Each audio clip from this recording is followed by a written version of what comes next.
Good morning. Happy Sunday. Happy Sunday. Here with Wendell. We're trying our Porch Chat. You may or may not know that we tried this a couple weeks ago and we thought we had it, but when I uploaded it, it only went so far and then it went completely blank, which I don't know what happened. I honestly don't. Sometimes my age shows up around technology. So, and to correct the problem, Scott went and got a new phone. Well, at Steven's suggestion. Actually, all three of us got new phones, right? And which we all three are experiencing issues with our new phone, but memory is not one of them. Which is I don't know. So we are having our second porch chat. Our first porch chat took place on Martha's Vineyard when we were on vacation, and we're going to talk about etiquette and how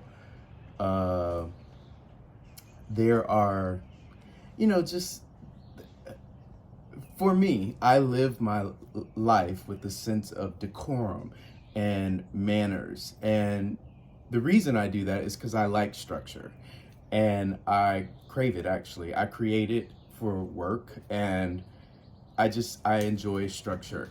And I expect people to treat me in certain ways. Like, if I do something, at a minimum, I expect you to say thank you, or acknowledge what I've done. I was raised that you are supposed to write a thank you note. I think Wendell was too. Now we've gotten to the point where we text thank you, or just 2 letters, TY. So, and I'm okay with that. Like, it's at least an acknowledgement. But I think we've gotten away from decorum, manners, and etiquette. And I also think there are people that weaponize etiquette to make other people feel bad or less than. And that's not what this conversation is about. I don't think. Part of it is, as we've been talking about it through the years, it gets a little muddy. Because you start getting into appropriateness, and then it feels preachy sometimes, and it feels like you're up on your soapbox. But how we talk about it, though, is always how we want to be treated. Yes. So you got to teach people how you want to be treated. Yes. And so in terms of saying thank you, you mirror the behavior, or like if someone does something for you, or that warrants a thank you, you say thank you, or you send a thank you note, or you acknowledge that something they've. I agree with that, but I also feel like because people don't understand it, they miss the message. Like, we talked about this yesterday. You tend to mirror behavior where I tend to just be like, you need to. Phone call. So and watch, in about 2 seconds she's gonna call back, because that's what she does. Any other time my phone never rings. Anyway, so my approach tends to be more so, you need to do this in order to be in my life, and these are the reasons why. Whereas you tend to mirror the behavior. I'll mirror the behavior, but if they don't get it, then it's gonna be a moment where we'll have to talk about it. Yeah, right. And sometimes people take that they project it back to me as if I'm harsh, and maybe I don't say it in the most loving and kind ways, because I feel like I've gone out of my way to show the behavior. And and they're not getting it. And been intentional about that, and then they still don't get it. Like if I and then it's like, what, are you dumb? Like, what is wrong with you? Like, why are you not picking this up? And I will say, like, because we have so many ways of communicating today, right? Sometimes things get lost and messages get lost, because sometimes people will respond to me in a different medium than what, That's right. But so to me, that's why these conversations are important. Because I didn't grow up with Instagram or Facebook or text messaging or it was either you called somebody or you wrote them a letter. That's right. That's it. Like those were the options, or you went to their house. But those were our only options. So now we have so many modes of communication that I think people don't know what to do. And so they do nothing. Or everybody has their way to communicate, whether it's text, phone, whatever feels comfortable. Instagram, like I always wondered if I text you, why people respond to me on Instagram. And I don't go to Instagram messages that often. And so, like, you sent me something on TikTok, and I hardly ever go on TikTok, and I realized it the other day. I was like, oh, there's a message from Wendell on here. I don't even know what that is. It was just I ain't sending you nothing important on TikTok. But we text so much. I kind of was like, okay, well, if it was important, he would have sent it to me via text. It was just probably a meme or something funny. But I like, to your point, like there's so many things, and I'm not like on any of these things. Like I think my LinkedIn inbox has probably hundreds of messages because I never go on there. I don't have a need to. Like I ain't looking for a job. I mean, and I recently saw where someone on one of the sites. But like, I think the intentions of those different sites have changed over the years as well. Like people are using them sort of like how we started using Facebook. Which I don't like. That's actually one of the reasons why I hardly go on LinkedIn. It's also like why I don't go on Nextdoor. Because people are on there posting as though it's Facebook, and it's like this is not what this platform is for. Like LinkedIn has turned into Facebook. It has. Sort of, which I don't use it that way. I'm out either. there for business purposes, and that's it. Like people are on there saying "Say Happy Birthday" and like, what? I don't even know you. Like, this is a professional website. Like, I don't give a shit about your birthday. That's so right. I just find that interesting. Like, I think. But again, like I think that's why these kinds of conversations are important because of the evolution of all of this stuff of communication. And so I think because of that and because it evolved overnight, basically, a lot of things like basic manners, decorum has fallen by the wayside. And because people are so busy sharing everything and they think that that's okay, which if that's your choice, that's okay. But then when people get too familiar with you, then you're offended, and I'm guilty of that, like, because I share a lot, but I don't like for people to, I still don't want people to get too familiar with me, and I don't care, like, well, but so for me, like, it's decorum. Like, don't just feel like like people walking up to me. I'll give you an example. Like if we are introduced to someone and they hear me say something like, girl, da da da da da. And then because they've heard me say that to you, they think it's okay. I've given permission for them to say that, when in actuality, you don't have my permission to call me girl. Like this is 30 years of friendship. I met you 5 minutes ago.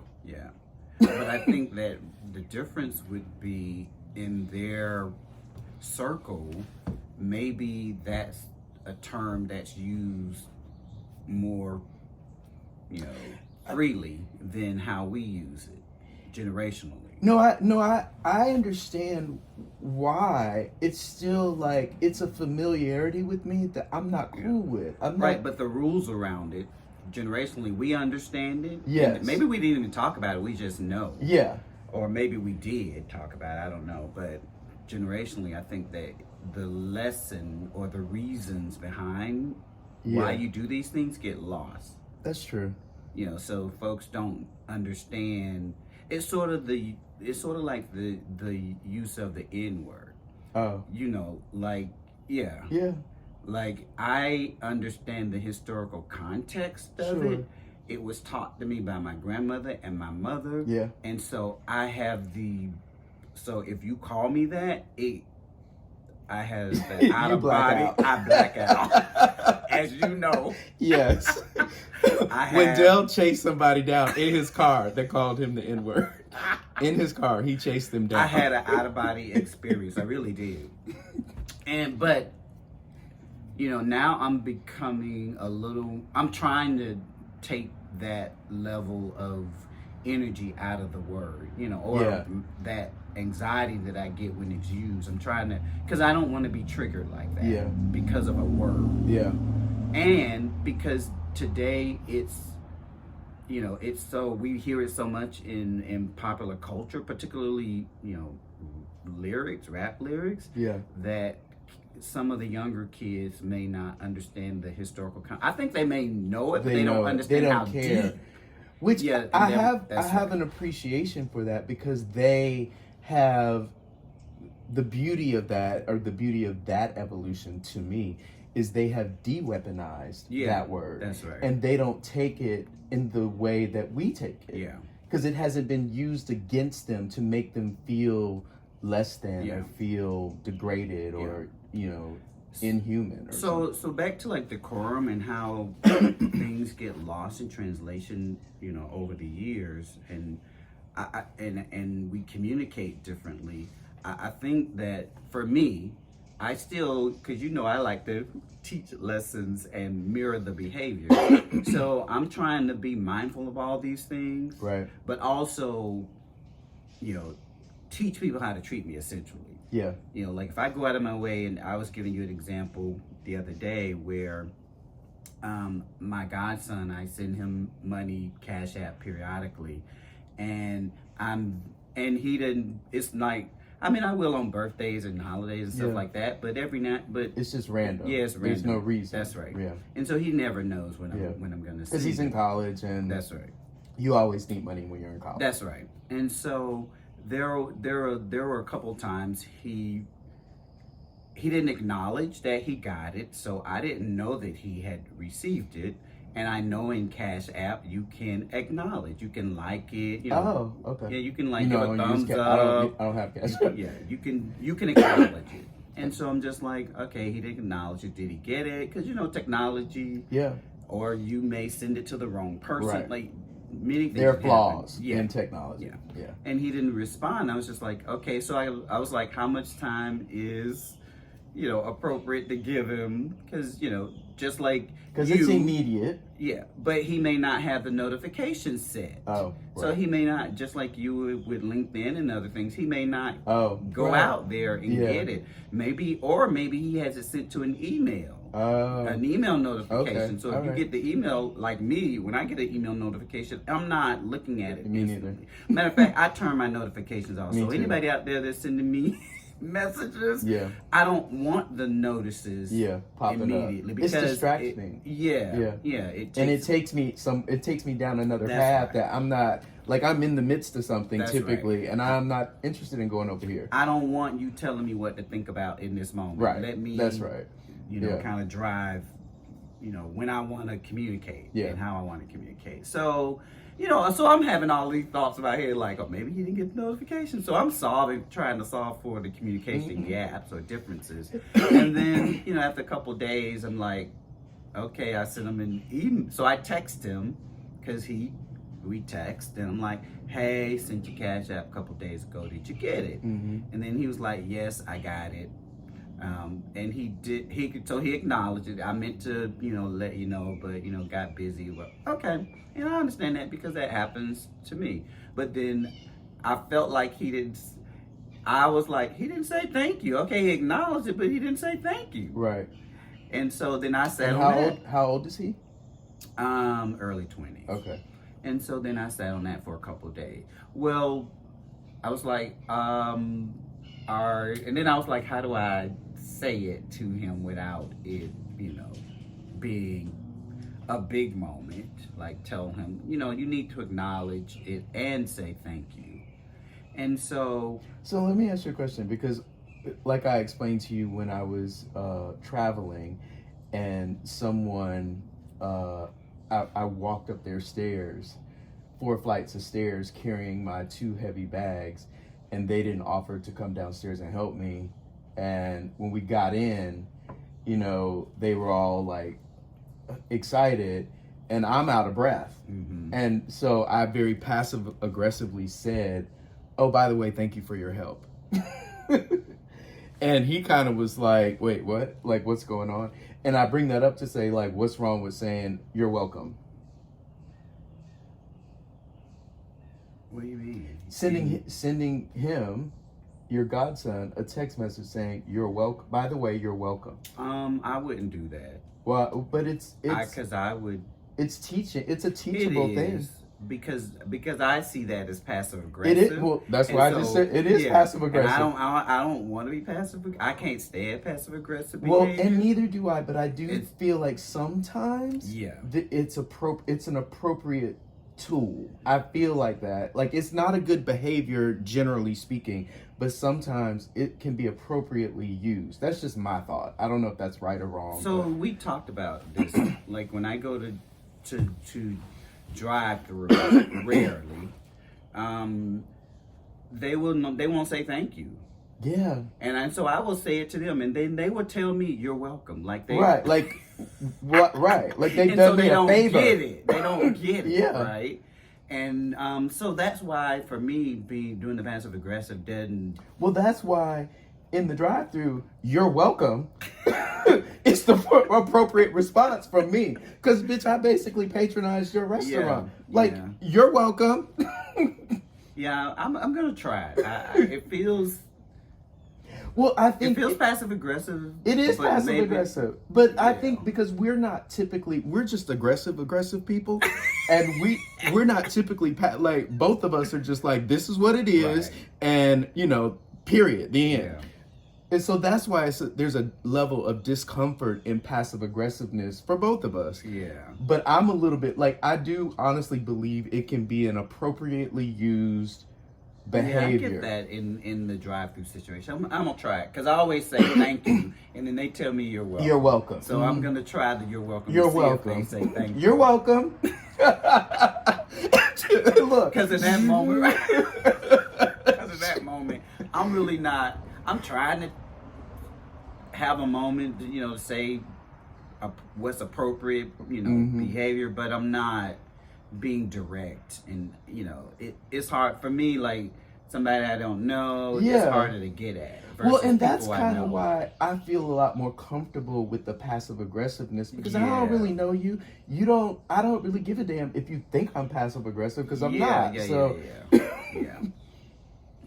But the back to the story of your godson. Mm-hmm. Well, he had said thank you somewhere else. Oh. And I missed it. And then the thank you was, he had wrote some stuff, and it was like embedded in there. Oh, and he was like, I said thank you, and I was just like, and so I went looking, where did he say thank you? So this is another example of how people communicate on different platforms. That's right. And I was just like, I one. totally missed it because. And it was embedded in others.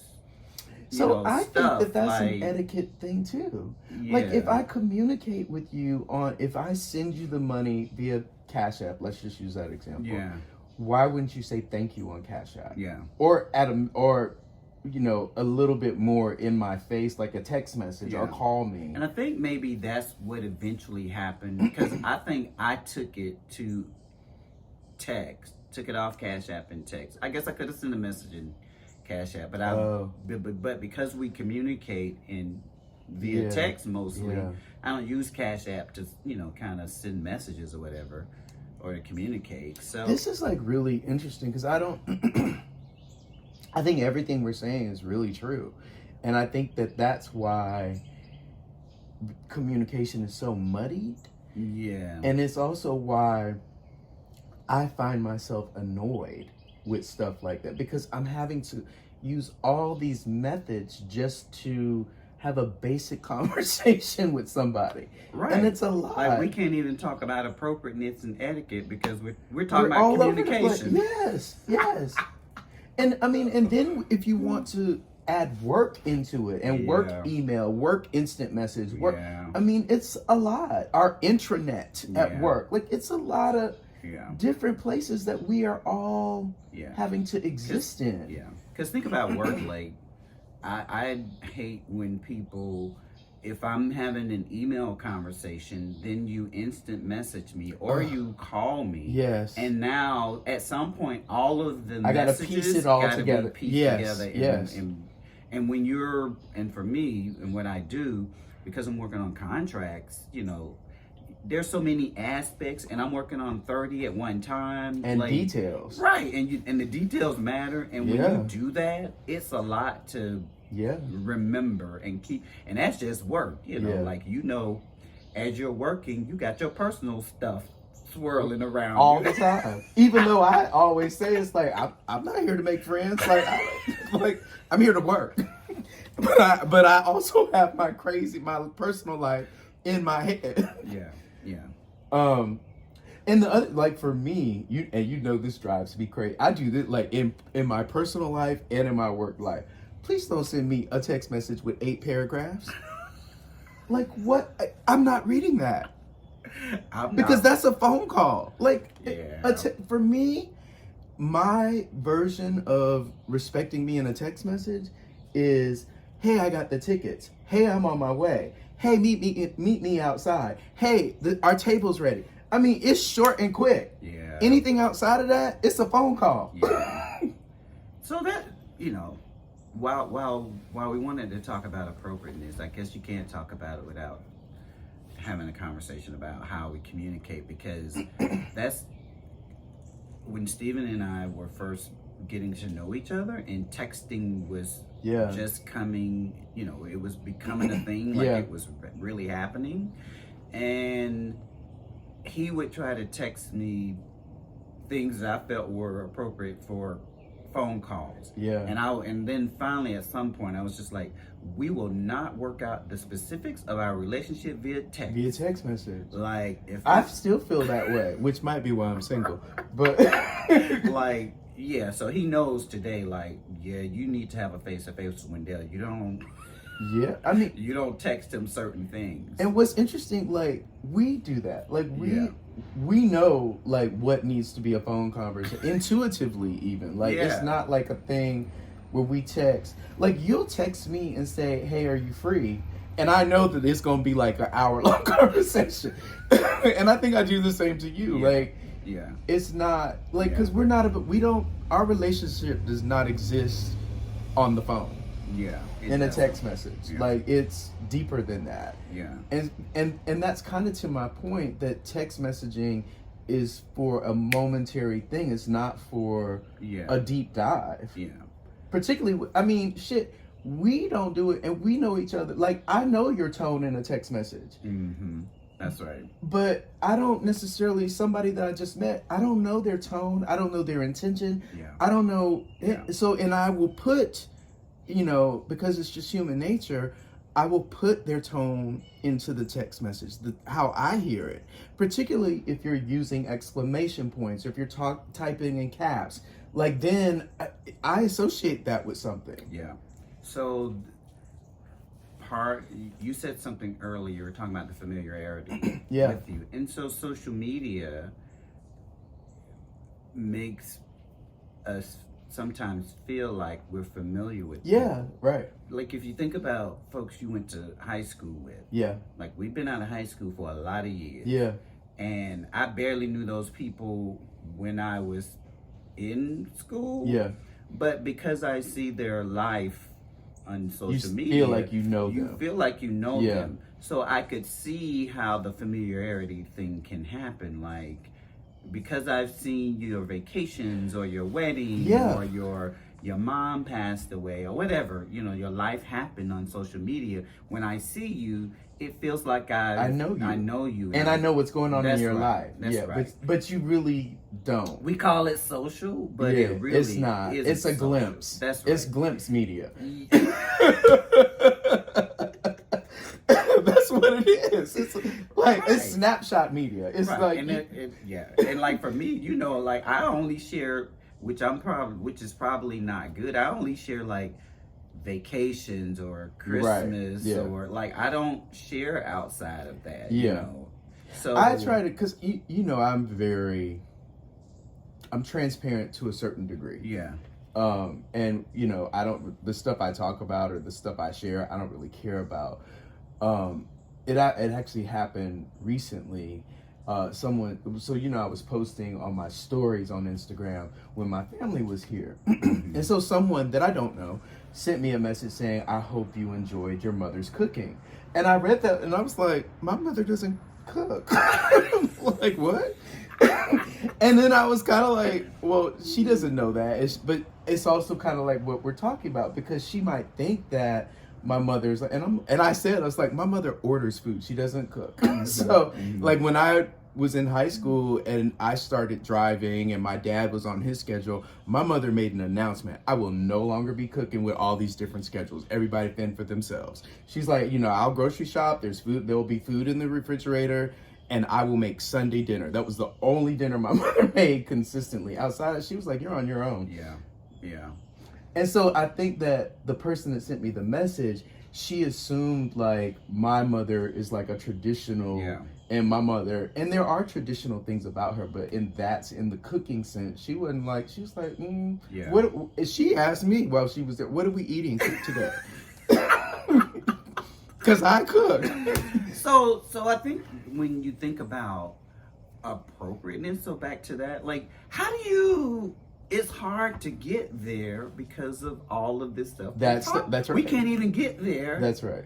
To talk about this is appropriate, this is not appropriate, and why it's important, because we're talking about all of the circumstances that, you know, are surrounding communicating. You can't even get to the message.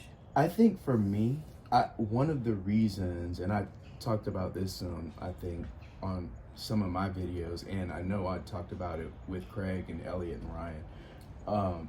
One of the reasons that I'm guarded is because I'm cautious.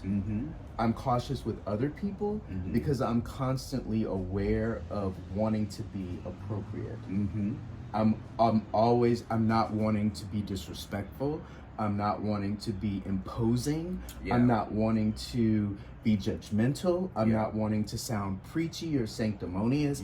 I am constantly aware of just being appropriate. So that's why I guard myself too. Because I don't want you to think that there's an open door with me. Because you've seen me on social media being silly or being funny or sharing personal details about my life, because it could send the message that it's okay to walk up to me and just be like, hey, Aunt Scott. No, it's not okay. Like, that's a joke.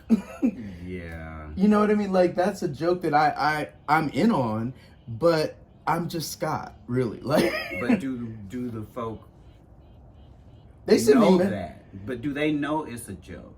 Yeah, they know it. They know it's a joke, but I mean, in terms of like, you don't want to be called that outside of. It doesn't really bother me though. Like, you know what I mean? Like, it's because like, again, I know who I am. So that, it's a joke that Craig, kind of. I know how it came about, but I mean, like, if someone who didn't know you come out of the. I would respond and say, well, actually, it's just Scott. Right. And I would respond just like that, in that tone. It's just Scott. Because, like, because that's that familiarity. And that's also me teaching other people that's a joke, but we're not joking right now. You're approaching me and I'm in my real life. Like, in my not that my real life doesn't exist on here, but I'm living my life right now and you're in my space and I'm Scott. Like, I'm not Aunt Scott. I don't even know you. But I think that doing this gives some insight into who you are. Like, what's the point of this for me? Yeah, like having the conversations. Because any of the, like, when I see people, when I now that I'm following Craig, and I was just like, what's the intention? What's the point? Why are we doing this? Like, I got plenty to do. I don't need, like what's. And so for me, can I answer that first? Yeah, let me finish this. Okay. I think that part of the reason you do this is it gives people a better insight of who you are versus if you just post on Instagram. Like it captures a moment, but it leaves a lot to the imagination. That's right. Yeah. Whereas this gives you more insight. So more meat. Yeah. So then where's the line? Yeah. Like, how do you know what's appropriate outside of if I'm calling you Aunt Scott and everybody's laughing, then I would assume it's okay to approach me and say Aunt Scott. Because I would. Well, and I'm not saying it's not okay to say that, but what I'm saying is that speaking of appropriateness, there's not like, okay, let's say you're me, and I walk up to you and I say, hey Scott, da da da da da, and then we have a conversation and we stand there and talk for 10 minutes and I'll say, bye Aunt Scott. That's like, to me, like, then I'm in, like, we've had a moment, and I'm okay with you calling me Aunt Scott, because I know you've seen me on Craig's channel or whatever, and so I then know. But just to approach me as Aunt Scott, that's the same as that person that's just like met me 5 minutes ago and like, oh girl, no dude, we ain't cool like that.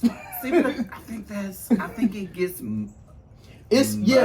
But it's my It's my stuff. I acknowledge that. It's my stuff, right? But it also, and I would never, so let me back up for a second. Because if that happened, I would never want anyone to feel bad for walking up. Because they don't know that. Like, they don't know how to approach me. All they see is somebody that they have seen and that they, they relate to, I guess. And they're excited about that. Yeah. So, I think that, and that's fair. And I would never want someone to feel bad, walk away feeling bad, because they don't know, like, you don't exist in my head, so you don't know what the fuck I'm thinking. Yeah. So. Yeah, I'm having a moment because I recently met an artist. Oh, right, yeah. That I found on Instagram, and I bought a lot of his stuff. And I met him. He came to Atlanta. Which, by the way, I got the thing framed that you gave me. Oh wow! Yeah. And it looks nice. Good. So when I see him, so I go to the event, and when he sees me, he was like, Wendell, right? And I was. But Wendell thought that you thought he didn't know who you were. I didn't expect him to know who I am, because you were trepidatious about even going because you didn't think you were going to know anyone. Yeah, I did have a lot of. It was because the event was in someone's home. Right. So this is where all the appropriateness, and I was just like, I don't know these people. Like, it's someone's personal home. Yes. And I'm going, okay, this feels odd. Right. And then I was going by myself. And so I started not to go. And they said you could not bring a guest. Because I got invited too. But they also, in the email, you could not bring someone else. Yeah. Even though people did. That was So at any rate, I went. And he recognized me. So when I see him, he's talking. Folks are around him. And I kind of stand in the background. Well, first of all, let me say, I took a gift to the people, to the host. Right, which is appropriate. Yeah, as soon as I walked in, I was just like, we learned that years ago. Yes. Because we would go to house parties and not know and not be invited. And just be up in somebody's house, eating their food, drinking their liquor, and we don't even know whose house it is. And so somewhere we learned that ain't right. Right. Let's go and introduce ourselves. Right. So I did that. I took him, some wine and introduced myself and did that first. So anyway, I'm standing in the background, and then when he looks up, he kind of looked like he recognized me. Mm-hmm. There was some familiarity there. I was just like, okay, what is that? And then finally, I make my way to him, and he was like, Wendell, right? And I was like, Wendell. And he was like, yeah, you know, hey, man, thanks for the support. And to this day, I don't know what to call him. I don't know how to address him. But his name is B. Robert Moore. B. Robert Moore. I was like, is it B? Is it Robert? Is it Bob? Is it something else? Like, I don't... And so did you ear hustle and I did, and I heard multiple people call him different things, and so I was just like, okay, I need to ask him how he wants to be addressed, because I don't want to call him B or Bob or Robert, because Robert also feels formal. It does feel formal, and I was gonna say you don't want to call him Mr. Moore because he said Wendell. That's right to you. That's right, and so I was just like, okay. So what's appropriate really is to ask. That's right. Yeah. And so are you saying that people? But a lot of people went up to him and said whatever they thought it was. That's right. What's up? And I heard some of the guys. That's right. I heard some of the guys say, "What's up, B?" Right. And and some people walked up to him and said, "Robert." Right. So I think that like how you land on these. Well, I have a question. Did he speak? Like he did. Did someone introduce him? They did. How did they introduce him? B. Robert Moore. Oh wow, that's interesting. Because like when you're introducing someone, you're not gonna say B or you say their whole name though. Like if I'm hosting you in my house, I wouldn't say, "This is my friend Wendell. You all please welcome Wendell Carter." I would say, "Please welcome." He's sort of a. But it's an intimate setting, is what I'm saying. It should be reflection. It should be the tone should be reflected in the intimacy. Is my thought. But it was also sort of business related. So terms of everyone there owns some of his art, or they're collectors of. Well, because I don't own any of his art, but I am a collector of art. Yeah. So. Yeah, I don't know. Okay. Yeah, I think the majority. No, it wasn't the majority. I'll say half the folks own his art. Okay. And the other half were, collectors or came with someone or. So going back to what we were talking about, so is your point that people that are approaching me should ask how I want to be called? I think that's part of it. I don't know. I mean, he didn't do live. So I don't hear, him. I don't see it play out. Yeah. Whereas you've done live, right? And so people hear other people call. Like if they call you on Scott on the thing, then I would think you would be okay with it, and then maybe I would. Feel familiar enough to say that too. But it's the same thing. Like, well, like Craig will be like, "Girl, da da da da da." Right. Whereas if somebody on the live came up to me and called me girl, now you're gonna get a different facial expression from me. I'm gonna be like, "Wait, what the fuck? Like, what's going on?" So that standard is, I don't know that people would. They don't get that. Well, I mean, it's like it's basically calling someone out of their name, and unless you have established that relationship with them, then you don't have that right.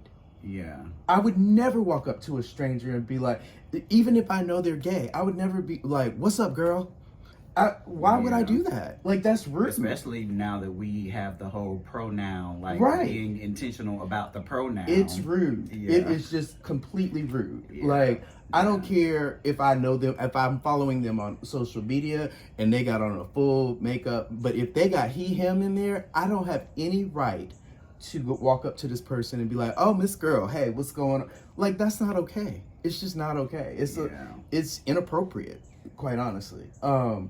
I wanted to go back for a second because you asked a question of like, what's the point? Yeah. And I was going to ask you a question, which I know the answer to, about what was the point of you and Steven having a wedding?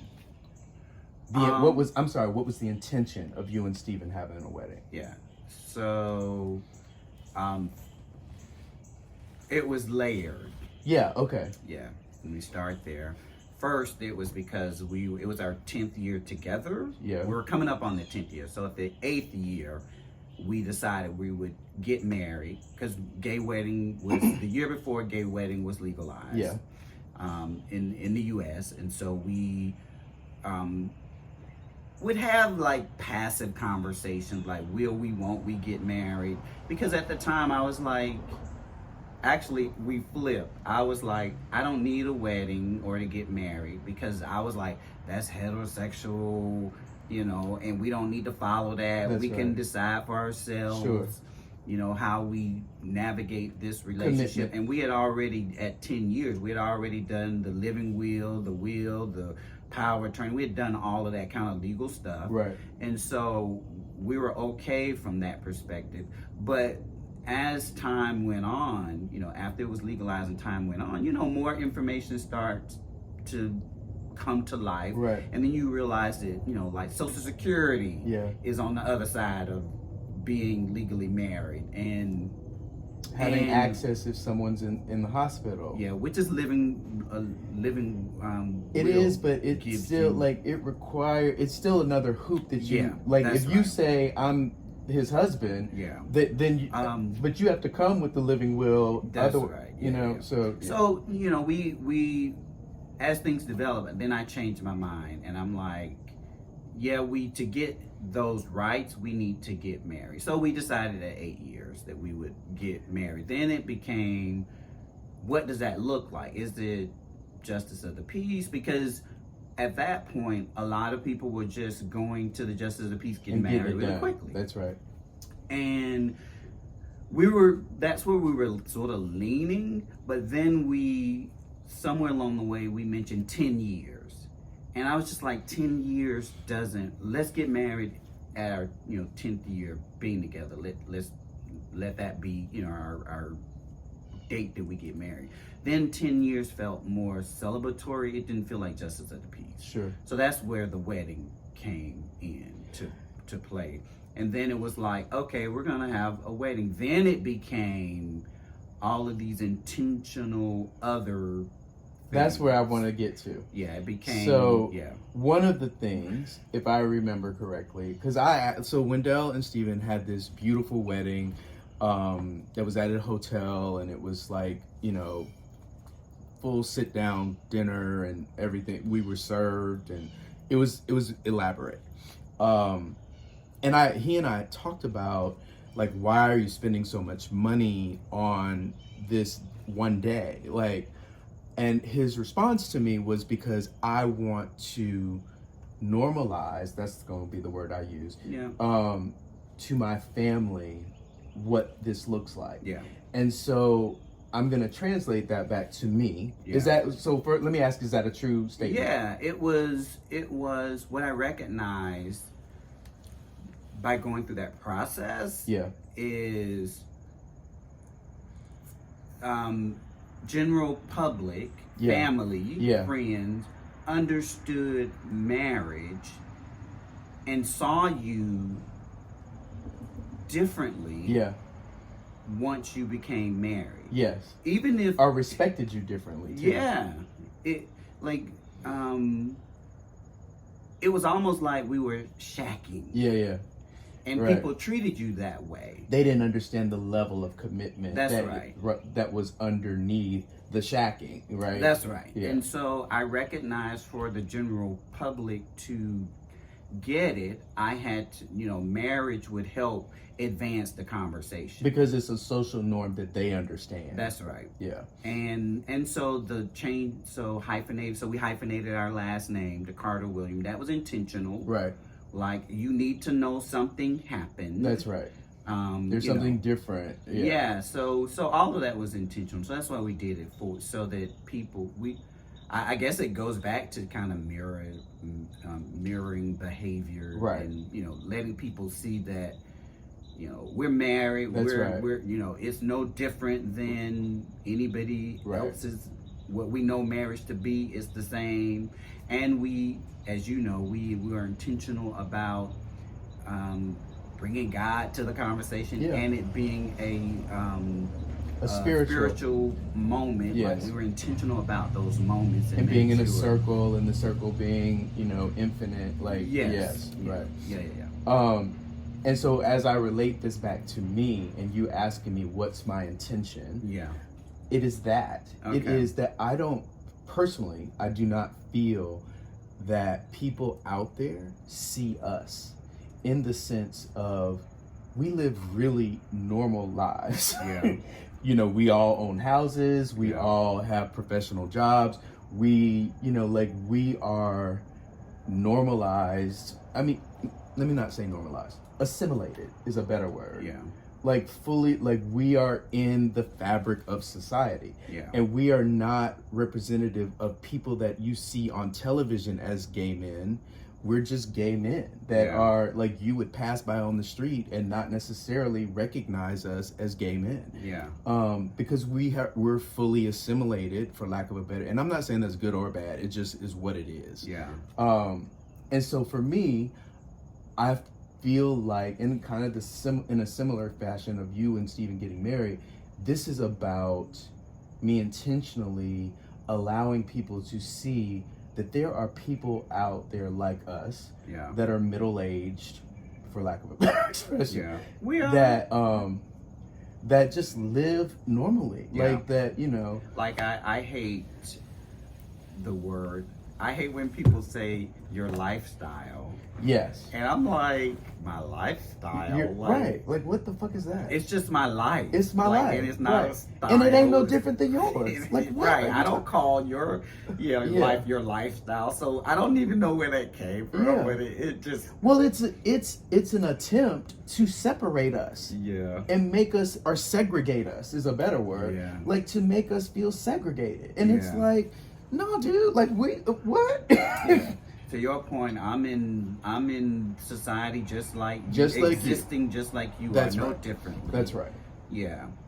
But in their mind, I think that they think we do live differently. Yeah. Like, you know, I'm gonna give a very embellished or over the top example. Like, you know, we have a mutual friend that when the Housewives of Atlanta was like a thing, and he's gay, he would text us and be like, so y'all carrying purses and stuff down there, and what, you know what I mean? And so I think that when you see that kind of stuff, and there's nothing wrong with that, but there are people that aren't doing that, right? Like we're just, you know, normal gay men. Yeah. Like, and we've had moments where it feels like we don't understand all of the I think that's indicative culture. Of our age. Like, not necessarily, like, I think it's like we're at our parents' age when we're like, what?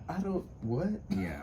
It's sort of, you know, as it started LGBTQ, and now it's, you know, all of the plus A and the plus. Yeah. And so we you know, being in the community, we don't understand all the he, him, they, it's I don't understand that. I'll be respectful of it, but I don't understand it. Yeah. And so it's hard to, you know, it's hard to sit back and not judge it. Yeah. And to even sort of say, that's not me, that's them. Right. I just try to question. I don't know that I judge. I'm trying to understand it. Yeah. Like, I'm trying to, so I can just navigate it better. Yeah. Because I don't want to misgender anyone. I don't want to be disrespectful ever. Yeah. Like, my intention is always to be appropriate. Again, like, I'm always trying to be appropriate. Right. In talking about appropriateness too, like, I think that generationally, we were raised by a generation who were very aware of themselves being in society. They had to be, though. Right. And so, but they taught us that while they... we grew up with different liberties than they did. They did, but it was the lessons were still there. The stuff came with lessons. Yes. And we talk about this all the time, I do. Like, we give our kids, we don't have kids, but I take responsibility for nieces, nephews, and playing a part in raising the generation that's below us. Like, we gave them all the stuff without the lessons. Yeah. We didn't get stuff without lessons. That's right. I tell the story about... whether they were intentionally taught or just witnessed. Yeah. Like, I tell the story about getting a bike. and not bike. That's yeah. Anyway. And when I got that bike, I at some point I was just like, I don't even want to ride it because it came with so many rules. You can't go this far, you can't go that way, you can't don't let nobody ride it. But it teaches, you know what the message is? And it's so interesting because it taught, there were rules, but it also taught you boundaries. Yeah. Subconsciously, it teaches you that there are boundaries to life. Yeah. And so that's my point. Like when we talk about appropriateness today, the conversations are not being had. That's right. So because they don't think. Well, because social media has taught us that there aren't any. That's right. Even though there are. That's right.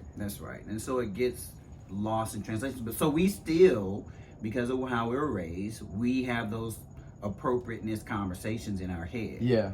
Because we were raised that way, and now we're trying to figure it out in all of these ways to communicate and exist and be, and things are just getting lost. Because think about this too, like the generation before us, that's a big group, and the generation behind us is a big group. Yeah. We're a smaller group. Yeah, we are. So we're in the middle trying to balance. Communicate here and back. Oh my God. Yeah, and it's a lot. And we have the conversation about how this generation above us, they need to move the hell out the way. Like, it's time for y'all to take it home. Take it to the house. And when I say that a lot, and when I say it, what I mean is because sometimes y'all hindering some shit. Sometimes, like people think you're I want to make the point that I'm not saying go die. No. We're just saying retire. Like go home. In leadership. In government, government, in the workplace, like it is time for them to retire. Yeah, because they have an antiquated way of thinking, and it's keeping us from progress. That's right. At every level, at our corporate, stewardship, at our local government, it's keeping us from progressing as a society. Yeah. Those are our personal opinions, whatever you think. I was going to tell you this story about one time my mother and I were traveling. I don't remember where. We were flying somewhere. Oh, you got a chipmunk up there. We hate chipmunks, by the way. He's up on the Lucy right there sitting. Mm-mm. No, look up by my car. Like, you see him? Oh, I do see him. My mother and I were traveling somewhere. We were on a plane. We happened to be flying in first class. And there was a white lady sitting across the aisle from my mother. I was sitting at the window. And the lady, who thought she was being kind, said, "Your son is so well-mannered." My mother, and I think I might have been all of either 7 or 8. And my mother turned and was like, "How do you expect him to act?" Like, what I don't understand. Do you think that's a compliment? And my mother, the lady, her face was beet red by the time my mother finished asking her all these questions. And my mother wasn't being rude. She wasn't going off on the lady. She just was asking her questions like, what is your expectation around, because we were the only Black people sitting in first class. And she was like, what do you think, how do you think he would be behaving? Like, And so the lady was embarrassed by the time my mother was done. And I share that to say, because people project other people who don't have experiences with other cultures on a regular basis, and they see them in a place where we are not necessarily seen at that time, where we're seen there all the time at this point. Right. But in rooms where we don't typically have visibility, people project their measure of appropriate behavior, their expectation around what it's going to be like they think that it's going to be something when it turns out to be something else. And I think I find that funny, like, a lot of times. Like, it's just when I hear that, I was just reading something the other day that was talking about racism. It was like, would you prefer overt racism or passive aggressive? Microaggressions. Microaggressions, So which that was a microaggression. That's right. Or It may not be, maybe her intentions were pure. Yeah. But it is a microaggression because she had an expectation of, right. It's like touching my hair and saying, "Oh, your hair is so soft," and it's like, well, and then it becomes, well, what ethnicity are you? Bitch, I'm black. Like what? What? So that's. Oh my God, this is good. Yeah, and I've gotten that from black people even like that ask me what ethnicity am I? Like you're mixed with something. And no, I'm actually not. But okay. I've heard. I recently saw someone ask someone on social media like, "Do you consider yourself black?" And I'm like, well, looking at him on this camera, on this phone, he's black. Now, if he identifies with the culture or not, I don't know. Right. But you black, sir. Right. I don't know how else you identify because you're brown. Right. So I don't know. So the question to me was odd. Yeah. Like, what do you mean? Yeah. I know people, particularly mixed race, can decide culturally how they identify. But if you're brown skin, I don't know how you say or identify as white. White. I'm like, how does that work? I honestly don't know. But I shared that story about my mother because it was an example for me as I watched that. Yeah. My mother didn't teach me that, but it also it was an example in front of me. That I witnessed that I never forgot. And because the message is you don't allow people to just talk to you any kind of way, even when their intentions are pure. That's right. And so maybe this whole conversation about appropriateness is really, we got to have conversations.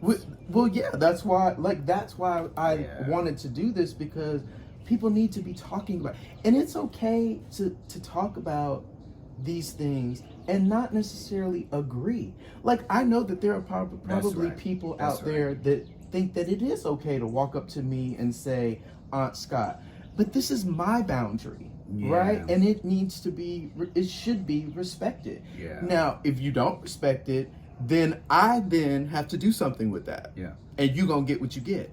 Have you ever said that on any of the lives? No, I haven't, because it's just not that serious to me, right? Like, and no one's ever engaged me in public with it. And when they send me messages saying, Aunt Scott, I don't even respond. I don't know if people notice this. I don't like the message. I don't respond to the message because my name is Scott.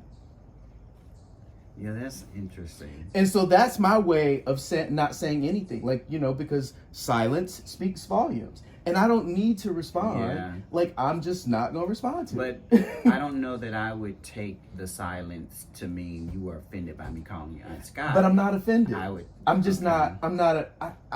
I'm in on the joke. I'm not offended by it. I just don't find it, like, it's a familiarity with me that we don't have. So I'm not engaging with it. I'm not offended by it. Okay. So my thought, though, is because I would respond because... What would you say? Thank you? No, I don't know that That was a joke. Yeah. I get it. Yeah, I don't know that I would... I don't know what I would say, but because I value interaction and people taking the time to comment. Like, as you know, when we put our video out for the wedding and people were saying congratulations, it was 500. I eventually went through and responded to everybody. People I didn't even know, because at some point it was people, it got tagged and it was just like, it was exhausting. It took me forever, but I wanted to respond to everybody because if you took the time to say it, I want to acknowledge. I agree. And so, I try to do that too. But if you're calling me a name that I don't necessarily like, that's a joke between me and Craig, or me, Craig, and Elliot, or me, Craig, and Ryan. Like, that's a joke we share. And I don't mind Craig doing it on the lot. Like, I'm in on the joke. I'm laughing typically. Yeah. But if you are a person that does not know me and you're calling me that in a message, we don't know each other like that. Yeah, but and but my point was they don't know that, and they think that it's something you're comfortable with. And so that's where we're saying conversations have to be had so people know the boundaries. I think I agree with that, but for me, it's really not that serious for me to engage in a conversation with a total stranger that I have no investment in. You know what I mean? Like, there's nothing that I gain from having that conversation with them at that on a one-on-one level. For me, I see it differently because, as you know, I'm going to mirror the behavior, how to treat me. Yes. And so, we're clear, and because I'm getting ahead of the back end, if I don't tell you, then you're treating me how I don't want to be treated. Yeah. So I would rather have the hard moment up front, or the teachable moment, or the preaching, whatever, like we have the conversation all the time, like, folks, I get the energy that I am a hard nut to crack. Yeah. And people, but you're not. They're not. And people, my family, will tap dance sometimes around me. And they don't know that they could just say whatever they need to say. Oh my God, just say it. Right? Yeah. But it may come with some heat, but eventually you just gotta say it. Right. And the reason we've gotten there is because they know the boundaries. Right. And I'm okay, and so I decided that, you know what, I'm okay with them tiptoeing around me, if that means they're gonna treat me how I need to be treated. So it comes with the tap dance, but that's their stuff. It's not my stuff. Well, so let me ask you a question, because this might be a part of my struggle, is that I feel like because I'm so transparent and because I am, funny, like I don't take myself that seriously, this is, like, it feels a little contradictory to be chastised or to even place a boundary around a name. And that's kind of why I'm like, I don't like it. Like, I don't like not knowing you and you feeling like it's okay to call me that. And in kind, like, I could mirror them and be like, if it's a woman, be like, yeah, dude, thanks, dude. And mirroring that behavior and saying, you don't like it when I do that to you. Yeah. Because I'm sure a straight woman, if I said, yeah, thanks, dude, they would not be okay with that. Yeah. Any more than, because it's calling someone out of their name. Like, you know what I mean? Like, even though we've made a joke about it, it's still, you're a stranger to me doing that. So, I don't know, like, I think it feels contradictory to just take it that seriously to me. I don't know. It's mud. Again, like, we're back to where we started. This is muddy. I wouldn't consider it taking it. If it's going to make me feel,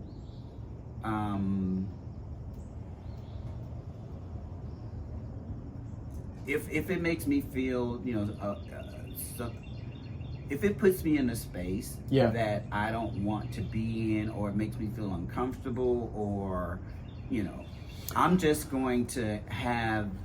I can't it say doesn't need that to be. It doesn't need to be, or in to the point where I'm not responding to it, or because I'm someone who responds to things.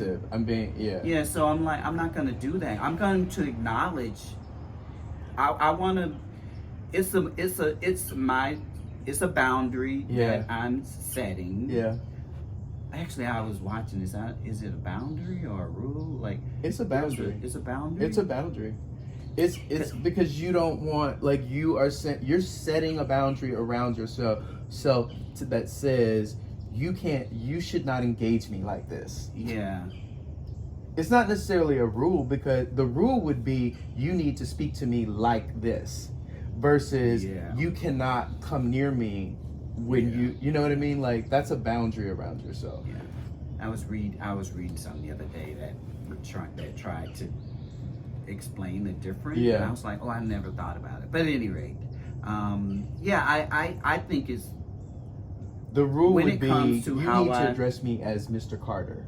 That's a rule. Yeah, the perspective, there's something about the perspective. Like, one is for you to do something and the other is for the other person to, and I can't remember how it goes. But at any rate, at the end of the day, I want to be treated how I want to be treated. Right. That's your inalienable right. Yes. And so if I got to tell you, teach you, show you how, I'm going to do that. That's right. Because I've earned the right. Yeah. And I will treat you with the same level of care that I want to be that I expect. Yeah, that's right. So that's right. And I'm that. intentional about that's it. Right. I pay attention. I understand.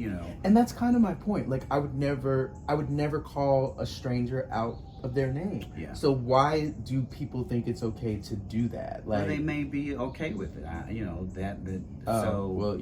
not. That's their level of comfort.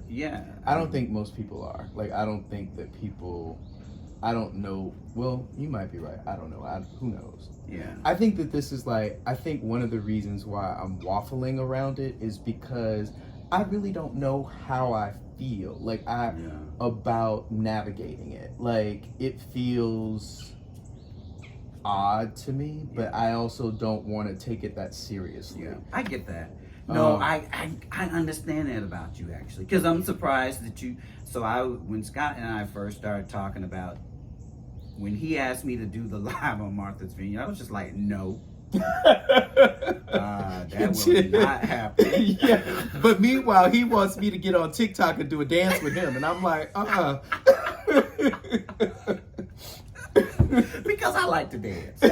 When TikTok first came during the pandemic, it was like, you know what? I like to dance. I haven't danced a long time. I'm gonna get into TikTok and I'm gonna do some dances. Nope. And to be honest, I never did. I did a couple. Look, then them people would be like, "Look at our Scott in the background." No thanks. Yeah. No, I think that I applaud you in wanting to do it, because I understood previously the boundaries that you had and the familiarity issues that you had with when you were right and people would see you, and that became it's a lot. And then my my mental health is involved in there, and people getting too familiar with me, and I don't like all that. It makes me feel crowded, and I don't. It makes me feel anxious and claustrophobic almost. Yeah, I actually saw somebody on social media who does lives all the time, and he was like, "Hey, I haven't posted in a while. I follow him," and he was like, "You guys are probably wondering," which I would wonder, because I'm not out there enough. Right, yeah. But he was just like, "Yeah, I need to take a break from my mental health." Yeah. And so, and then he didn't go into any specifics, but he was just like, you gotta know yourself. Know when you take a break. I'm sorry I haven't been posting. I'll get back to it, but I gotta take. And so that was him stepping away from all of it. So, but when you're seen publicly like this, again, there is, I guess, familiarity. You got to be on. Right. Yeah. And I'm an introvert, so for me, being on it takes a lot of energy out of me, which I posted about the other day. When my family was with me, I was exhausted by the time they left, because even being around my family, while they know me and they know I'm an introvert, there is still a level of being on, and particularly when you're hosting people, and you are just exhausted by that. So, because you're wanting to take care of people, which is my nature, but it still is exhausting. We're at an hour and 5 minutes. And I gotta go to church. And I wanted to. Okay, so I got 3 questions for you that we're gonna wrap up. So the first question is, city or country? Do you prefer the city or the country? It depends. City, I would say. Okay. Mostly, what is your cocktail order? Lately, it's been. Does Steven know your cocktail? Can Steven order a drink for you? Yeah. Okay. Well, we typically, I follow what he does for the most part because he cares more about it than I do. I'll say at home, it's been Prosecco. Oh. That's shocking. Okay. Because it's easy. Oh. But Prosecco with like Saint Germain. Prosecco, yeah. Okay. With, something in it. Okay. Yeah, for me, it's Saint Germain and vodka. which is a French gimlet. And maybe a little splash of juice. But out in public, if we're at a restaurant, it probably would be an old fashioned. Oh, okay. Yeah. Who is your style icon? Do you have one? No. Do you so you don't have anybody that you look at and kind of like their aesthetic? No one?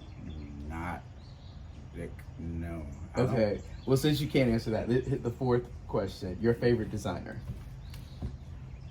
Oh wait, no, not that. I have a better question. What is your biggest extravagance? And it can't be like a house or a car. It has to be something that you went and spent a lot of money on, that just because it brought you joy, or it was something that you wanted. Could be like art, could be... Probably art lately. Okay. Steven actually told me, you gotta get my kitchen done before you buy another piece of art. But I don't know if art is an extravagance, because it's also, it can be yours, but I think it's also an investment, because it appreciates in value. Maybe shoes, I guess. I don't know. Yeah. Mine was my watch, and I have like this, that I never have carried. I have carried it. A Bottega bag that. Okay. Like. Yeah. Yeah. Okay. Well, thanks. You're welcome. We'll have more porch chats with you all. I don't know what the topics will be, but we'll see you all soon. Bye. Happy Sunday. Happy Sunday.